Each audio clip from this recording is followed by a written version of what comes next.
Let us just observe only our breath. The normal, natural, tender breath. Just inhale and exhale.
Let us be completely aware of the present moment.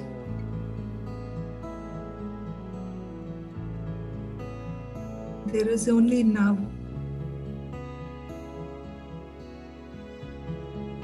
and we have now in our breath.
You are receiving the prana.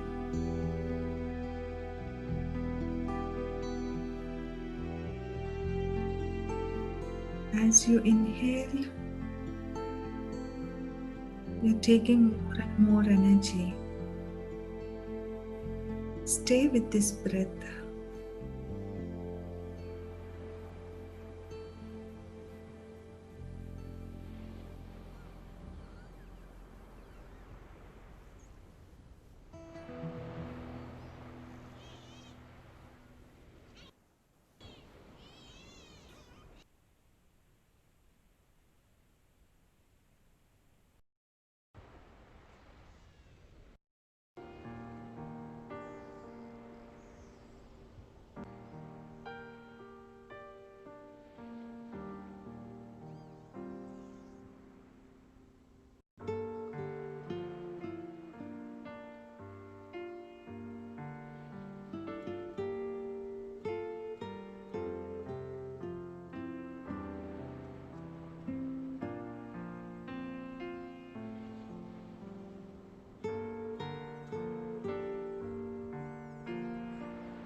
In this awakened state, you will be receiving more and more energies from the universe.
last 2 minutes, friends.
One minute.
Slowly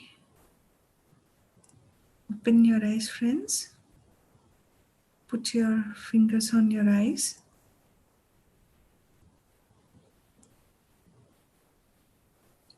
and let us stay for 10 seconds. Let us intake all the energy that we received.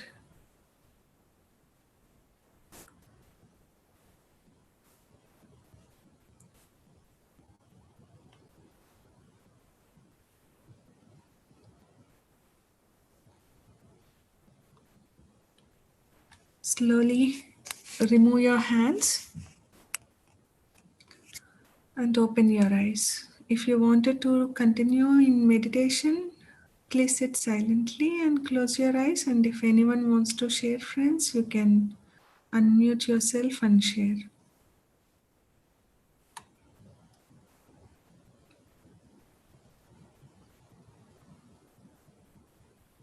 Hi Nilima, Lakshmi here. Hi, Lakshmi. Very nice music track. I really enjoyed. Can you share those links if it's available on YouTube? Yeah, again, it's from my system. I'm really sorry. Okay.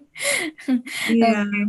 The I'll, last track, especially, I was like dancing during my meditation, and first three tracks, I was feeling so happy internally. So okay, it was okay. really very nice music tracks. Thank you. Maybe I'll upload in a drive and share with all of you one day.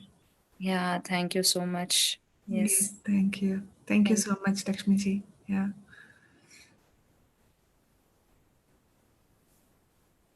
Anyone, friends? Anyone wants to share?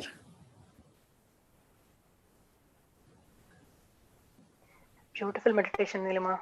Uh, I still don't want to come out. I just feel like closing my eyes and sitting. Yeah, just Initially, a lot of thoughts, too many thoughts. I don't know why today, maybe because of full moon and all that. But then slowly I got settled, but very peaceful. Thank you. yeah. Yeah, as Lakshmi said, the last music was very beautiful. Thank you, Swapna. Yeah,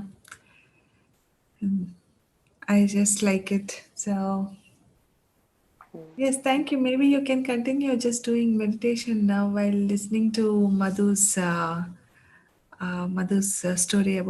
story reading about Buddha's wife. Yeah, thank you. Yes, thank you, Swapna ji. Yeah,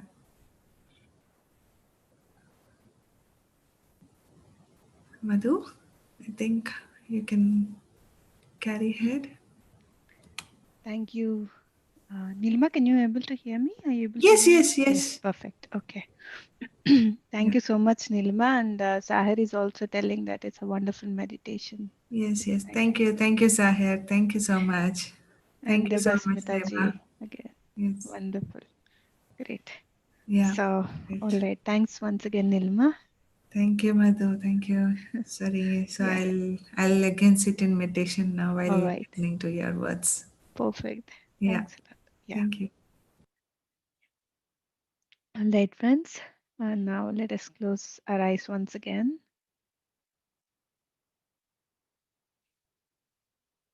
In this fertile time, new ideas seem to sprout like spring shoots after the monsoon. Rahula was too young and too restless to sit in silence with Yashodhara or talk with her in a deep way. She kept searching for ways to listen to him. Once, as she watched him play with other children in the sand in the courtyard, a strange idea came to her. She would play with him in the sand, watch him play with his toys, and listen to the stories he would tell of what he was creating. To her surprise, when she brought the same quality of deep listening to their play, the boy loved doing this with her. Suddenly, in the sand, there would be warriors and a king and a queen and a father, and monsters and dragons and eagles and gods from the Vedas. And even then, over and over, a missing father returning home wearing simple clothing, looking for his son.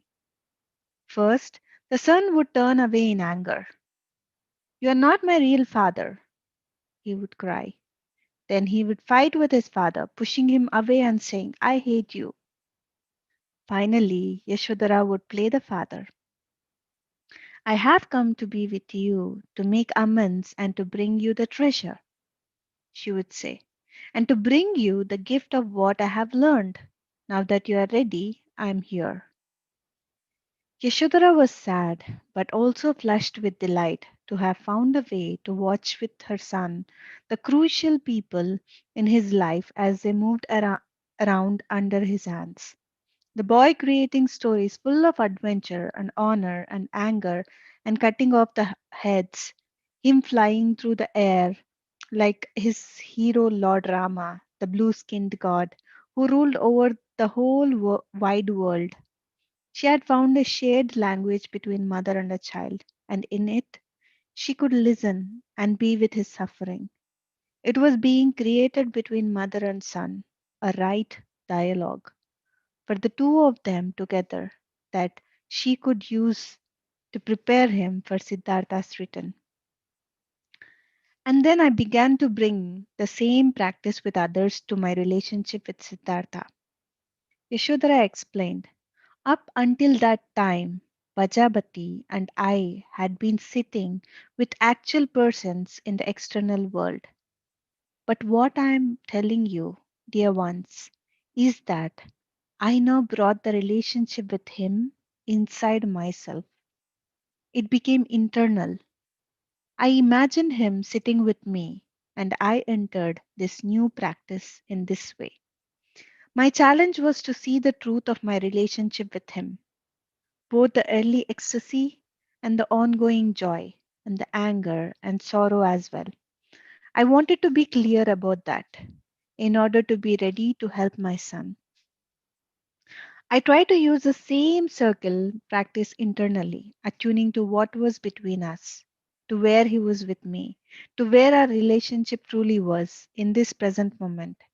I had great swings of feeling, the old demons of devastation and grief, bursts of insane rage, wanting to retaliate. I even thought of bowing to the king's wish by agreeing to send off my son to become a warrior. But I also had moments of great forgiveness. I realized that Siddhartha, like any of us, had no choice but to follow his own spiritual path, wherever it might take him, to open to whatever might come. This is what I saw in being with him in my practice. A new world of possibilities arose, and I felt released, free, no longer bound by blame. And I was no longer demonizing nor idealizing him. I found myself holding him, my first love, in loving kindness. Even more than that, it was astonishing to me at first. I understood that we might still be in the inquiry together. I began to sense a profound source of connection with him and was ready to hear directly from him what he had come to understand, practice, and teach. Her face was radiant, excited. Nance, do you see? It was amazing, a kind of miracle being with him in this way, experiencing the relationship with him, all the different parts of it coming alive in my meditation. I felt more clear and sure in challenging the king. And in my practice, I often had the vision of my son encountering his father for the first time, even hearing what I might say to my son. Here is your father. Claim your inheritance, not from the king, not from the palace, but from your father. I tried to ready myself for Siddhartha's return, or perhaps I should say the arrival of the Buddha. Yet I could not come to peace. Nothing but seeing him again would bring that peace. If, if that were ever possible, I needed to see for myself, with these eyes and this heart, who Siddhartha had become, and hear from him face to face. She fell silent for a few moments. The moon had moved on, and the two candles gave different light. The night birds called, and the animals of the dark rustled like leaves in still black. Now that I, for several years, have been touched by the Dharma of Buddha's teaching, I realized that at that time, before he returned, our devotional practice became meditative, a meditational practice for us. We women together were establishing a way of sitting with, breathing with, listening and responding with, entering deeply into connection on a fundamental level, letting go of old ideas and images, truly entering the new dimension of relationship, releasing ideas of separation and being embraced in the field of compassion, breaking through, piercing the heart of each to each other so that there was nothing else but compassion, becoming one with the law of love at the heart of the universe. Here was a wisdom and insight and practice that arose along the path of right relation. We became aware that every wise relationship creates a sangha. We became aware that every wise relationship creates a sangha and helps to turn love toward ourselves too. Love and care arising for each other and for ourselves, keeping oneself in the circle of care no more and no less than others. This was our deep relational practice. She looked slowly at each of us to see if we understood. I was not at all sure, she went on, but I wondered, trying. She paused, glancing at the sleeping Pajapati, and then closed her eyes for a moment, as if to make sure she said it right. I realized that as I was with others, so was I being with myself. No difference. I realized that as I was with others, so was I. being with myself. No difference. She smiled, a little shyly, it seemed, and nodded to herself and to us all. And then she turned her eyes towards me. I was surprised and trembled. Gotami, she said, what I learned is what you learned as well. In searching for the mustard seed to bring your child back to life, you came to appreciate each person you met as a unique expression of the shared human experience. Through each particular connection, compassion arose in you for all so deeply that it touched the ground of all beings everywhere through all time. Your compassion flowered forever. Our path, our truths, our teachings, and practices all grow through these particular connections to each other. And now I realize that it joins the Buddha's path, the noble truths, and the Eightfold Teachings and practices, moving toward a deep awareness of this human suffering as a whole and its release. Toward the end of that year, when Rahula was 6, the king had said it was almost time to send the boy away. Yashodhara had secretly sent Channa with a message for the Buddha. For the sake of your son, you need to come. After a month, Channa returned with news. I have seen. He hesitated. Yes, with my own eyes, I have seen Siddhartha, the Buddha. I never had a chance to speak to him. I could only stand far back in a clearing, in the forest before the foothills of the Himalayas. The gathering was of many hundreds, perhaps more. I could not get near his inner circle, even to his cousin, Ananda, who I learned is his closest spiritual friend now. You know him well. Yashodhara nodded, focusing on every word, every sound. I sent the request that he come home and made sure that it was passed to Ananda. Are you sure he got it? Yes, I did not leave until Ananda sent back a response through a messenger. It took 2 days. Others are always trying to get Ananda to arrange for personal audiences with the Buddha. How did he reply? He said he would give the Buddha the message. So he may come? When?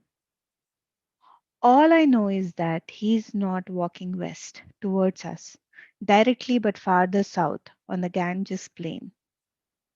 Yashodhara, unsettled by this news, asked Channa to come sit in the circle and tell them about the Buddha. Channa came and sat with all the women. Pajapati and Rahula were also there.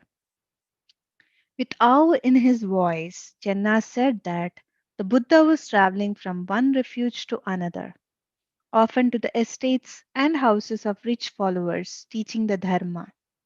Siddhartha now spoke with the presence of an enlightened one, and his words flowed out in deep, coherent wisdom.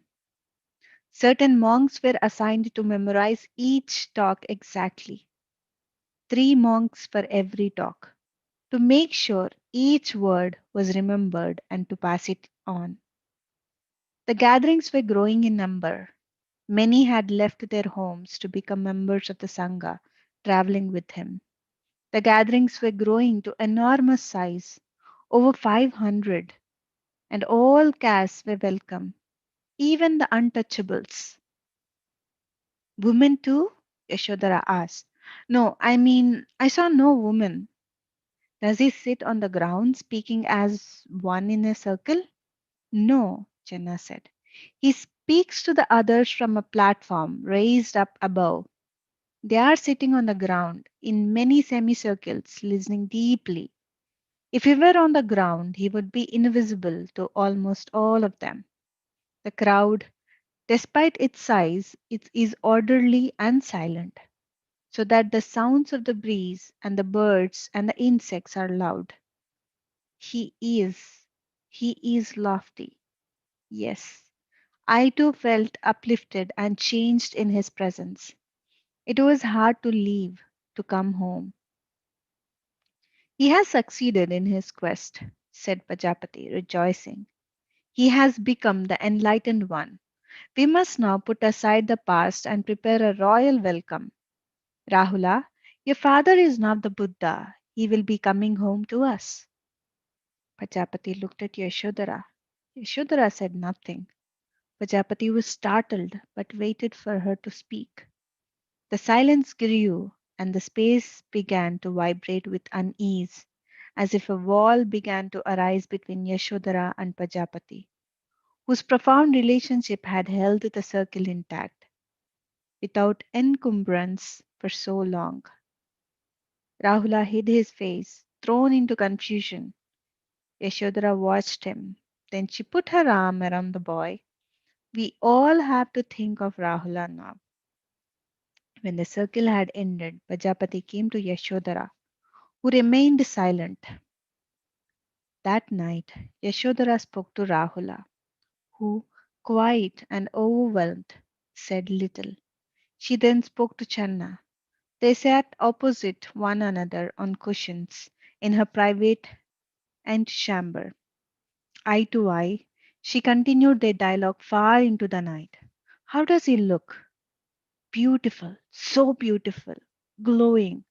Does he eat and drink only what he is offered, begging as other monks do? Yes, he carried a simple wooden begging bowl, the same as all of them. Who are they? Who is with him?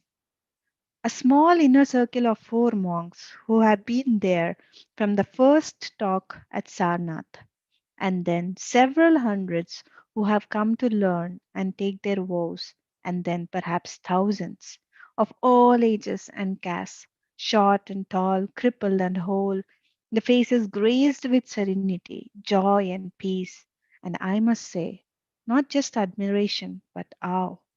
All of that is immediately evident. Did you feel all that? Yes, I was tempted to stay, to join in fully. Why didn't you? My woe now is to you, and I believe in our wisdom teachings, our circle. She smiled and touched his hand in gratitude. But as she started to ask the next question, a sob broke through and she had to stop. Chenna waited. She composed herself and went on. I know from what you said and the look in your eyes that he has changed. Chenna nodded. But is there anything left of our Siddhartha? Chenna, confused by the depth of the question and how crucial it was to her, held her gaze for a few moments. Then, with his hand, he moved his withered leg to a more comfortable position. For me, the echoes in his voice, yes, perhaps in his passion and heart and in his confidence in what he is saying, yes. It's a radical new way, very different from what we were all taught about the Devas. He led this, an invocation of their gods settle. He has been transformed. I am not sure how much or what of Siddhartha is truly left. Will he be on this path now for his whole life? I believe so. Never mind me, but Rahula, his son. Channa had no answer to this. An owl called, a nightingale, irritated, responded. You have not asked me about his teachings. No. Shall I show you? Please.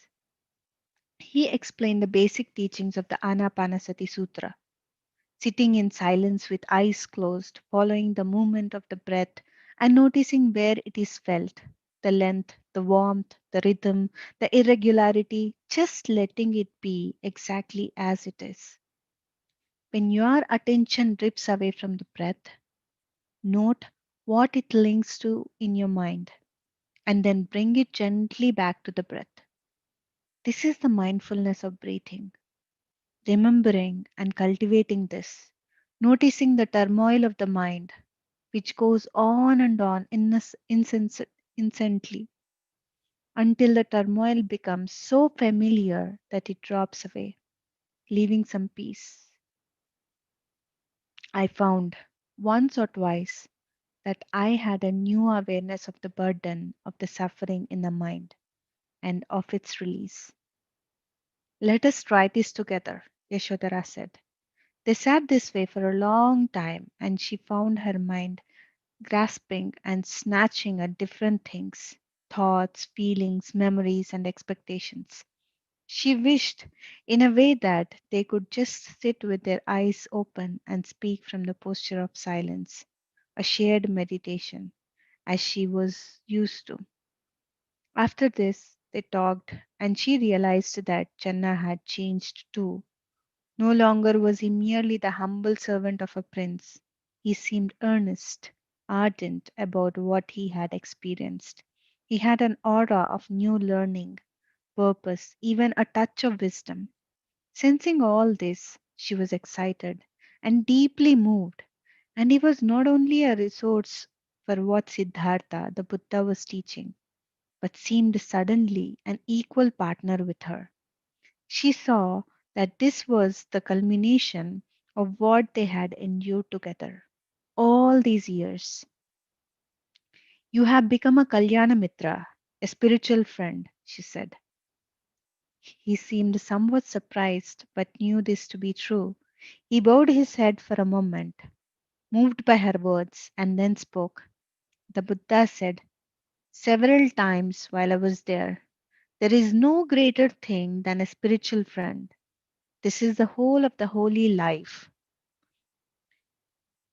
The Buddha said several times that there is no greater thing than a spiritual friend. This is the whole of the holy life.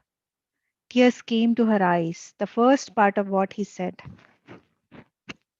there is no greater thing than a spiritual friend, was what Siddhartha and she had always said to each other as lovers and as husband and wife. What did this mean? His use of these words in this new way, the holy life? Was he returning or never returning? Was the marriage over? Fatherhood erased? She closed her eyes and breathed mindfully a few times, and the confusion and sadness eased a bit. She told Channa about the spiritual friendship that had blossomed among the women, how the devotional practice had become a meditation itself, and how it had established and strengthened the community of women in the palace. Connecting and honoring the circle had become the central practice of their daily life. She invited him to join them. I want to, he said, but fear the king's displeasure. I would be breaking an unspoken law that men and women should not sit together in this way. And if he found out that I have been on these journeys to observe Siddhartha and have seen him as the awakened one, I and my family would be thrown out of the palace. He grinned. I would be selling beans on the streets. I understand. And he went on. Even the Buddha forbids this. This, a man and a woman sitting together in meditation, not to mention in a circle, facing each other in a dialogue. And you told me that there are no women in the Sangha.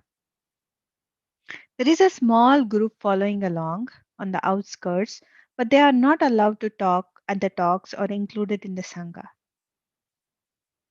Yes to untouchables, no to women. Then how can he claim to be fully enlightened, the enlightened one?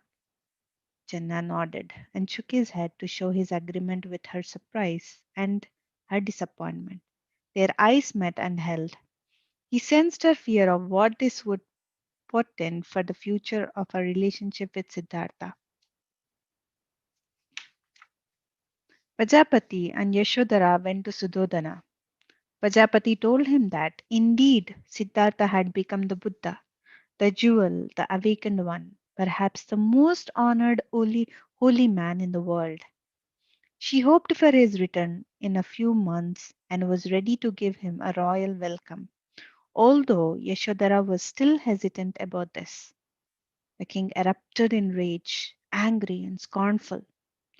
I have heard this also, but it does not touch me.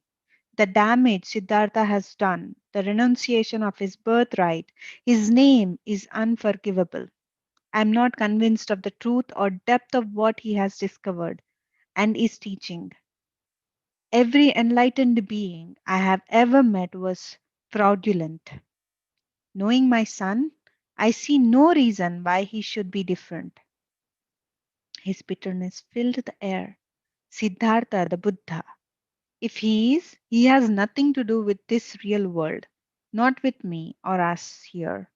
To me, my son is dead. He has no right to come back here uninvited. Pajapati knew that the king did not allow any disagreement or disobedience, but she would no longer hold back. There was no other way to resist. She began to express her long unspoken anger at him with as much care as possible, saying that he had never let go of the expectation that he could have his way with Siddhartha nor acknowledge his wounded pride at his son's leaving. His efforts to erase the memory of Siddhartha and to influence Rahula in a different direction had made it worse for the whole community. Yashodhara, silent throughout, left the chamber. Pajapati was speaking for the whole community, and she appreciated that. But she was the queen and could try. Yashodhara knew this resistance was dangerous for all of them, for Rahula and even for Pajapati herself. That night, from the royal chambers, angry voices were heard between the king and queen, startling to all. This lasted for a long time. The king had the final word and unleashed his rage. He tore us all apart when he left, and now he is tearing us apart by coming back. In the morning, he issued an edict. Siddhartha is dead. He will not be welcome here. Prajapati came to Yashodhara, who listened deeply to what she was saying, but refused to give a verbal response. The queen spoke with passion and joy about Siddhartha returning home. When Prajapati asked why she was silent, Yashodhara said, only Rahula needs him. We need to get Sudhodana to allow Siddhartha to come. You and I need to hold together. All of us need to, and to be open to Siddhartha for Rahula's sake. And if he travels back here and chooses to talk with me when he arrives, I will do so. But I will not initiate the meeting or the conversation. I'm asking you to help me with this. At this, Pajapati grew angry with Yashodhara and walked away from her. Yashodhara understood that Pajapati was unprepared for the reality of Siddhartha's return or his non return. She knew that as the Buddha, he had no particular home. The conflict continued between the king and the queen. Yashodhara refused to enter in words. Though she watched it all carefully, she felt sad that she could not help Pajapati with the king. For these weeks, the palace was in turmoil, sometimes clogged in sullen and accusing silence, sometimes unraveling in anger. The smallest event could bring a great outburst from Sudodana or Pajapati. The wall growing between them forced both of them to speak unskillfully, creating great suffering. Yashodhara watched the suffering spread, so that soon others were taking sides, divided in harmful gossip and ill will. The women, especially, split into different and continuous groups. It was as if the palace were caught up in an internal war. Only Yashodhara and a few other women came to the circle now. The shared life of inquiry and harmony was being tested to the core. Yashodhara asked Pajapati to attend, saying that the only way to get through this would be to allow everyone to speak in the circle, to accept and receive the differences, and to allow the space to hold them all together, now more than ever. Prajapati said that while she wished she could do this, she could not.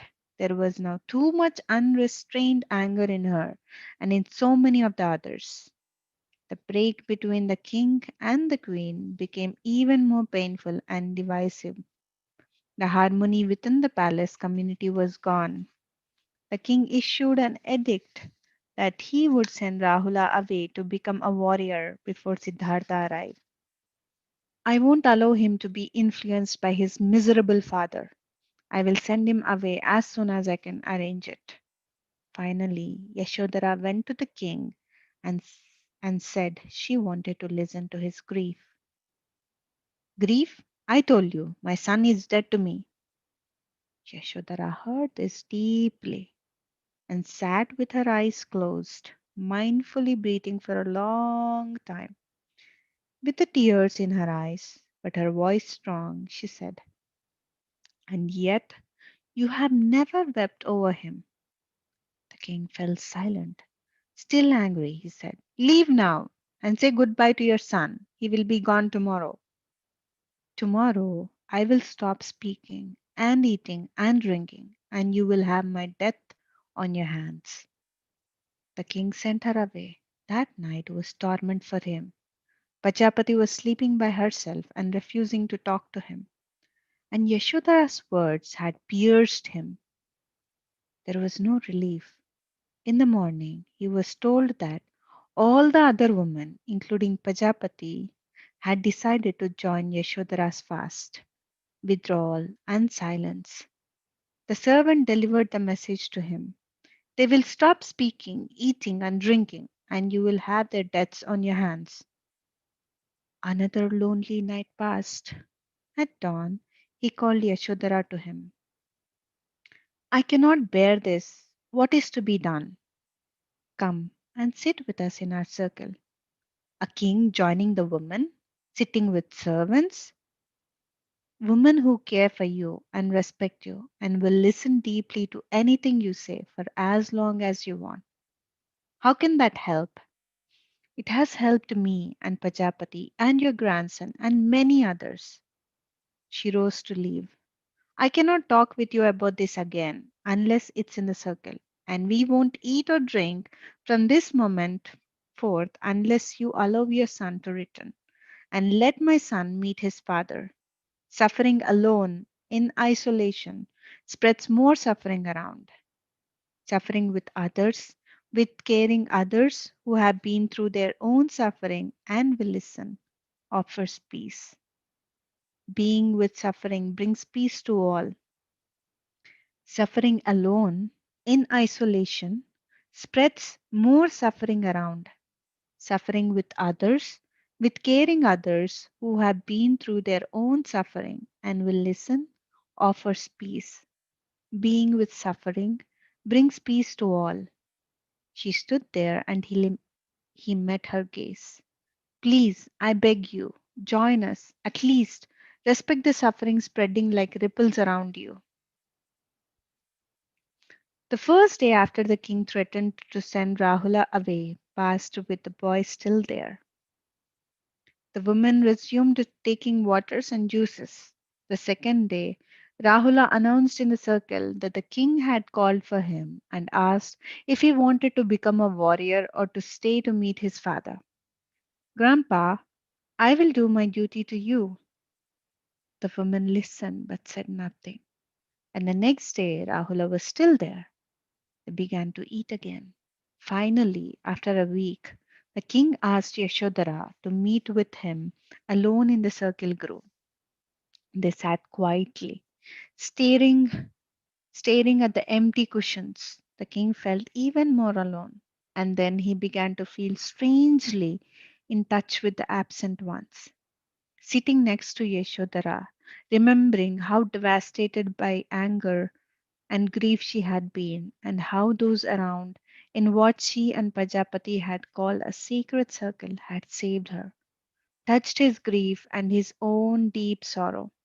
In his aloneness, he felt a depth of shared communion here. To his surprise, it was as if the silence had a life of itself, and within it, there was room for a shared sorrow with her.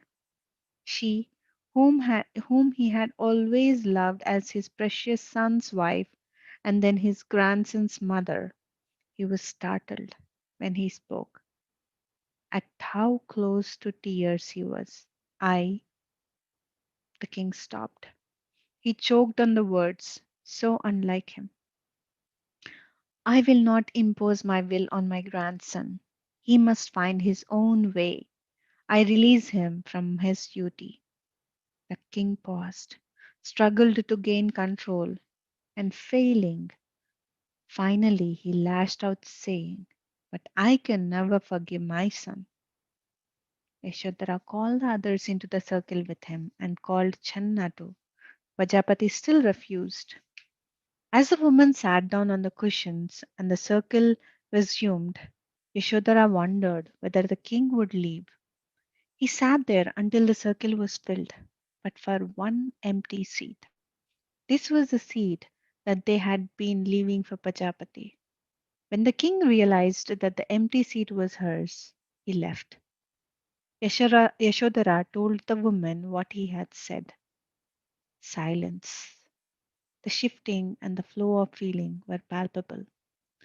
The woman began to speak, showing their respect for the king's words. Pajapati emerged out of the woods, silently entered the circle, and took her seat.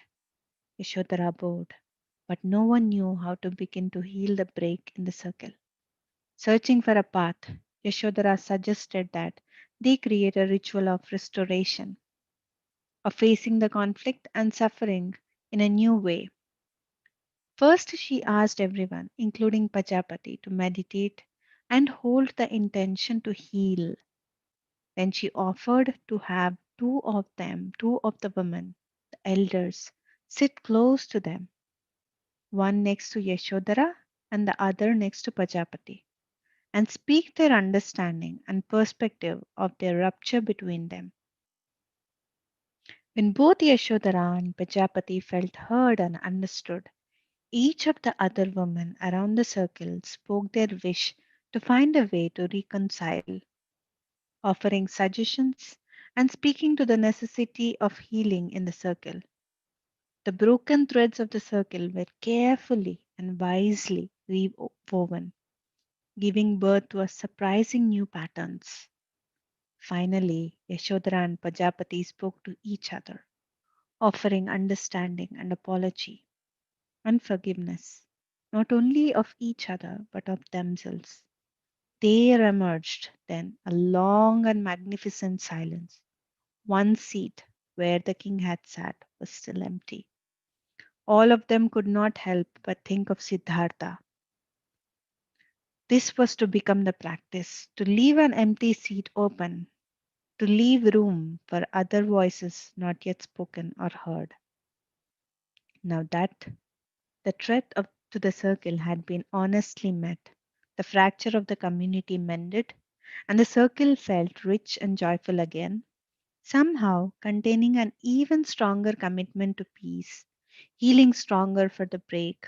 The whole palace community felt the power of the peace of reconciliation, built out of encompassing and acceptance. It was a remarkable shift from the fierce division of difference and disconnection to finding the way to move through the differences to create new connection. One night, perhaps a week later, Yashodhara went on to us novices in the squirrel sanctuary.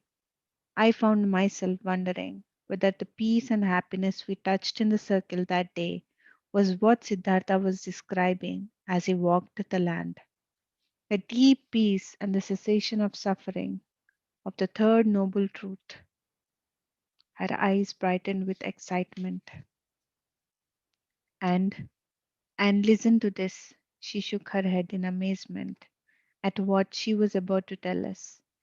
It was no more than a few days later that marvelous news came from Channa. The Buddha and his multitude of Sangha were coming close, coming to us, and could arrive within a few weeks. It was as if somehow, when our peacemaking was completed, he would come.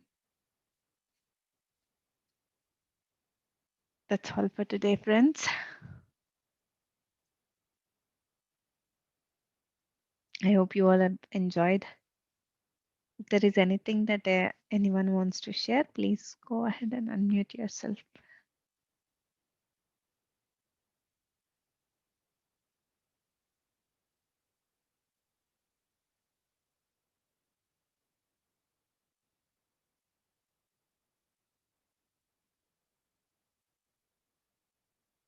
Thank you so much, Sahar.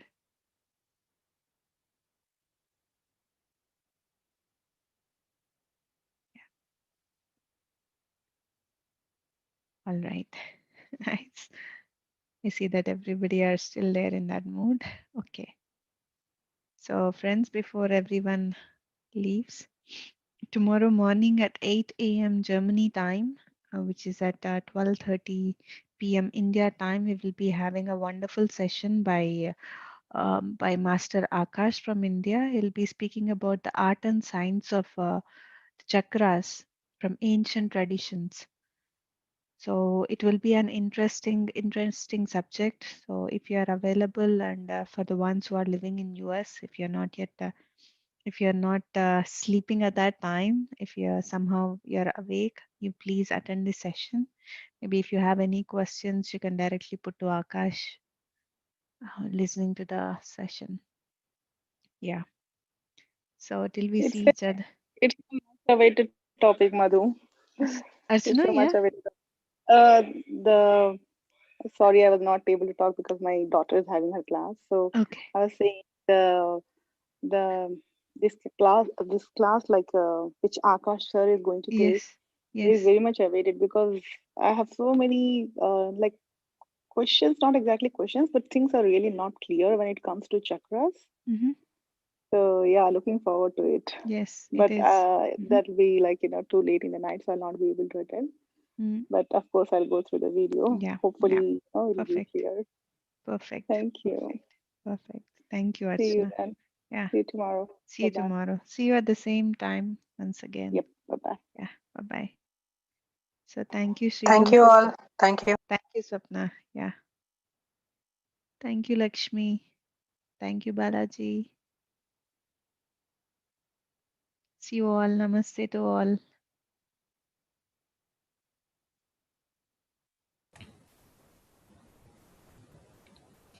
Rep morning 8 o'clock, Madhu. Yes, 8 o'clock in Ilma. Okay, Is that okay, right? done. Yep. Yeah. See you then. See ya. Bye. See ya. Bye bye, Nilma. Bye bye, all.